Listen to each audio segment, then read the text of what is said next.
Cartoons. हम सभी के बच्चे कार्टून्स देखते हैं एंड हम भी उनमें से कई सारे कार्टून्स देखते हैं, लेकिन एक ऐसा कार्टून भी है जो आपको अपनी लाइफ में कभी भी नहीं देखना चाहिए, वरना आप लोगों के साथ भी कुछ ऐसा हो सकता है जो मैं आगे वीडियो में बताने वाला हूँ। तो हम इस वीडियो में एक ऐसी ही माँ की बात करने वाले हैं जिसने अपने 5 साल के बेटे जैक के लिए एक गैरेज सेल से पुराना ट्यूब टीवी और डीवीडी प्लेयर खरीदा था, सिर्फ $20 में। उसने सोचा कि जैक मूवी देखेगा और वो घर का काम करेगी, लेकिन चीज़ें हमेशा वैसी नहीं होती जैसे हम सोचते हैं। तो जैक की माँ ने डीवीडी प्लेयर में डिस्क स्लाइड की, रिमोट से प्ले बटन दबाया, स्क्रीन पर एक स्टैटिक क्रैकल हुआ और एक इमेज आई। 2 आदमी खड़े थे, शोल्डर टू शोल्डर। उनकी स्माइल्स वो बड़ी अजीब थी, इतनी वाइड कि उनकी गालों की हड्डियां बाहर आ रही थी।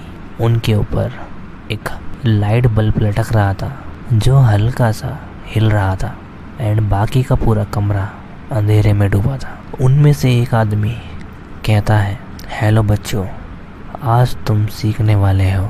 कैमरा जूम आउट होता है। उन दोनों के बीच ज़मीन पर कोई लेटा हुआ था, एक बड़ा इंसान जिसने एक गंदा सा डॉग कॉस्ट्यूम पहना था। वो आदमी कहता है, आज तुम सीखोगे डॉगी की ध्यान कैसे रखी जाती है। उसकी मॉम ने जैक की तरफ देखा। वो ज़मीन पर क्रिस क्रॉस बैठा था, आंखें स्क्रीन से चिपकी हुई। उसकी मॉम ने कहा, ठीक है बेटा, तुम अपना शो देखो, मैं अपना काम कर लेती हूँ। उसकी मॉम ने जैक को किस किया और कमरे से बाहर निकल गई। हॉलवे में चलते वक्त उन्हें वही आवाज़ सुनाई दी कि डॉग्स को बहुत ज़्यादा प्यार चाहिए होता है, अटेंशन चाहिए होता है, इस तरह। लेकिन वो अचानक रुक गई क्योंकि उन्हें आवाज़ आना बंद हो गई टीवी से एंड वो सोचने लगी कि टीवी ख़राब हो गया है और उनके $20 डूब चुके हैं। वो पीछे मुड़कर प्ले रूम में झाँकने लगी एंड जैक अब भी स्क्रीन को घूर रहा था एंड स्क्रीन पर इमेज जम चुकी थी। तीनों कैरेक्टर स्टैचू की तरह खड़े थे। वो अंदर आई ताकि टीवी को थप्पड़ मारकर ठीक कर सके, बट तभी उन्होंने नोटिस किया कि स्पीकर से एक हल्की सी हमिंग आ रही थी। बैकग्राउंड में ट्रैफिक की आवाज़, जैसे वो मूवी नहीं बल्कि किसी रियल जगह का लाइव फीड हो। और वो लाइट बल्ब वो स्क्रीन पर फ्लिकर कर रहा था। मूवी अभी भी चल रही थी। उन्होंने टीवी वाले आदमी के फेस को ध्यान से देखा।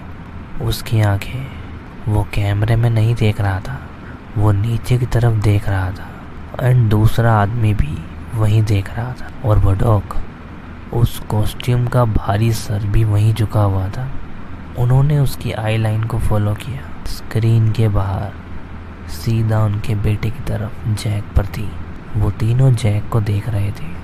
जैक की मॉम को अजीब सी ठंडक महसूस हुई एंड उन्होंने सोचा कि शायद मुझे इस टीवी को बंद कर देना चाहिए। लेकिन जैक ने एक लंबी सांस ली, जैसे उसका दम घुट रहा है। उसने ऊपर उसकी मॉम की तरफ देखा। उसकी आंखें थोड़ी लाल थी। उसकी मॉम ने कहा, ठीक है, बट कल हम दूसरी मूवीज़ लगाएंगे। एंड उन्होंने टीवी बंद कर दिया। गाइस, अगर आपको लगता है कि ये सिर्फ एक टेक्निकल ग्लिच था तो आप गलत हो। आगे जो होगा वो सुनकर आपके रोंगटे खड़े हो जाएंगे। एंड अगर आप ऐसी और रियल लाइफ हॉरर स्टोरी सुनना चाहते हो तो अभी सब्सक्राइब करो और कमेंट में लिखो हॉरर वीडियोस। और हाँ, वीडियो को लाइक करना मत भूलना, इससे हमें मोटिवेशन मिलती है। अगला 1 घंटा उसकी मॉम ने वैक्यूमिंग में बिताया एंड जैक एक बार भी बाहर नहीं आया। वो बच्चा जो हर 5 मिनट में मम्मी ये देखो चिल्लाता था, वो एकदम साइलेंट था। दोपहर के 12 बजे जैक की मॉम ने लंच बनाया और किचन काउंटर पर रखा। उसकी मॉम ने चिल्ला कर कहा, जैक आ जाओ, खाना ठंडा हो रहा है। लेकिन घर में ऐसी खामोशी थी जैसे कोई रहा ही ना हो। उसकी मॉम ने फिर 2-3 बार जैक बोला, लेकिन कोई रिस्पॉन्स नहीं। उसकी मॉम प्ले रूम की तरफ गई, लेकिन जब वो दरवाजे के पास पहुंची, उन्होंने कुछ सुना। उन्होंने जैक की आवाज़ सुनी एंड वो किसी से बातें कर रहा था। हाँ, मैं करूँगा। फिर एकदम से शांति और तभी एक भारी गहरी आवाज़ उन्हें सुनाई दी। उनका दिल जोर से धक धक करने लगा और वो जैक को बुलाने लगी। उन्होंने दरवाज़ा खोला और अंदर गई। जैक अभी भी वहीं बैठा था, सेम पोजीशन। वो दोनों आदमी डॉग को लीज पर खींच रहे थे। कमरा खाली था। उसकी मॉम उससे पूछने लगी, तुम किससे बातें कर रहे थे? जैक ने उसकी मॉम की तरफ देखा और एक स्माइल के साथ बोला, किसी से नहीं मम्मी। लेकिन उसकी मम्मी ने कहा, मैंने अभी तुम्हें सुना। लेकिन जैक ने ध्यान नहीं दिया और वह वापस टीवी देखने लगा। उसकी मॉम डर गई थी। उन्होंने जैक को लिया और वो लंच करने गए। लंच के बाद जैक वापस चला गया और उसकी मॉम वापस काम में लग गई। 1 घंटा और बीत गया एंड सडनली उन्हें रियलाइज़ हुआ कि जैक काफ़ी शांत है। वो मेन हॉल में गई लेकिन टीवी का साउंड नहीं आ रहा था, बिल्कुल सन्नाटा।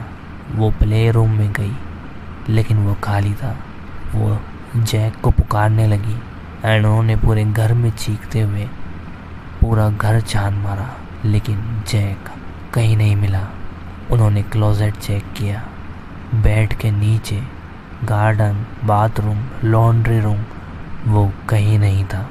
उसकी मॉम पूरी तरह पैनिक में आ गई थी क्योंकि 5 साल का बच्चा घर से गायब नहीं हो सकता। जैक की मॉम ने पुलिस बुला ली। पुलिस आई।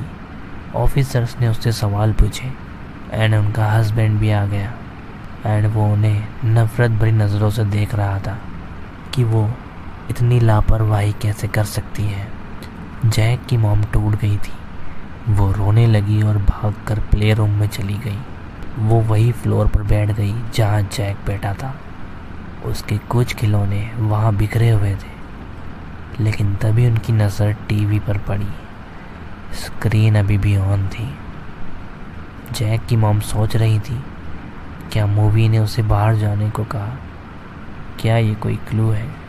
उन्होंने रिमोट उठाया और प्ले दबाया। स्क्रीन पर एक इमेज आई, एक दरवाज़ा, पुराना लकड़ी का दरवाज़ा। वो दोनों आदमी फ्रेम में आए। ठीक है बच्चों, आखिरी चीज़ जो तुम्हें करनी है, तुम्हारा डॉग को रात में कहाँ रखना है। उनकी स्माइल अब और भी ज़्यादा डरावनी लग रही थी। तुम नहीं चाहते हो कि तुम्हारा कुत्ता रात में इधर उधर कहीं जाए, तो बेस्ट यही होगा कि तुम उसे पिंजरे में रखो। उन लोगों ने एक दरवाज़ा खोला, क्लोजेट का दरवाज़ा। अंदर फ्लोर पर एक छोटा सा रस्टी लोहे का केस था। वो डॉग कॉस्ट्यूम वाला इंसान उसमें ठुसा हुआ था। उसकी हड्डियाँ मुड़ रही थी एंड उस आदमी ने कहा, गुड नाइट बच्चों। उसने उस डॉग से भी कहा, क्या तुम गुड नाइट कह सकते हो चार्ली? फिर वो आदमी कैमरे की तरफ घूमा। कैमरा केज पर जूम हुआ। कॉस्ट्यूम वाले का सर नीचे था और उस कॉस्ट्यूम के अंदर से एक कांपते हुए बच्चे की आवाज़ आई, दबी हुई, रोने से भरी हुई। उसकी मॉम पूरी तरह हिल गई क्योंकि वो आवाज़, वो मास्क के पीछे जो आवाज़ थी, वो उनके बेटे की थी। उन्होंने उस स्क्रीन पर हाथ मारा, पर तभी स्क्रीन पर जो आदमी थे वो कैमरे की तरफ देखे और उन्होंने उसकी मॉम को देखकर स्माइल की।